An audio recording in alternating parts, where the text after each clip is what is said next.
இப்படி பேச்சு தான் மனித இனத்துக்கே மூலதனம் பேச்சு தான். நீங்கள் சினிமா வரலாம், டிவி வரலாம், இன்டர்நெட் வரலாம், யூடியூப் வரலாம். இப்போ யூடியூப்பில் என்ன பண்ணிகிட்டு இருக்கோம்? பேசிக்கிட்டு இருக்கோம். அதை தானே எல்லோரும் கேட்குறாங்க.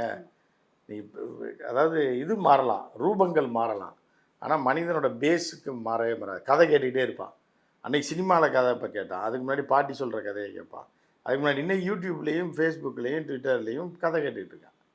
புரியுதா உங்களுக்கு? இது அந்த அதாவது எப்படின்னா அந்த மெத்தட் மாறி இருக்குமே தவிர இதுதான். ஸோ அப்போ பேசிக்காக சீமான் நல்லா பேசக்கூடிய ஆள். பேசி யாரை வேணாலும் கவுக்க முடியும், என்ன வேணாலும் பண்ண முடியும் பேசி. அப்படின்றது தான் பேசிக். மனிதனை எப்படி எந்த ஒரு கதையை சொல்லி நீங்கள் எம்எல்எம் கம்பெனிலாம் எப்படி வருது? ஆளை பார்த்தோன்னே மயங்கிறாங்க. அதுக்கு தகுந்த மாதிரி ஒரு கோட் ஷூட்டு டையெல்லாம் போடுவான். பிச்சைக்கார பையெல்லாம் இருப்பான். ஒரு கோட் ஷூட் டையெல்லாம் போட்டோன்னா மக்களுக்கு இன்றைக்கி வரைக்கும் என்னென்னா விலைக்காரன் மேலே ஒரு இது, கோட் ஷூட் போட்டால் தான் பெரிய ஆள் அப்படின்ற ஒரு இது இருக்குது பார்த்தீங்களா? ஸோ அப்படி இருக்கும்போது என்னென்னா அந்த கோட் ஷூட் டையெல்லாம் போட்டு பேசும்போது மயங்கிடுவான். ஆண் பெண் எல்லாருமே மயங்கிடுவாங்க. மயங்கும் போது என்ன பண்ணால் அவனை எப்படி ஏமாற்றணுமோ ஆசையை தூண்டி விட்டு ஏமாற்றிடுவாங்க. இதுதான் இது ஒரு பக்கம். ரெண்டாவது கொள்கை கோட்பாடுகளை தூண்டி விட்டு ஏமாத்துறது தான் சீமான் செய்கிறது.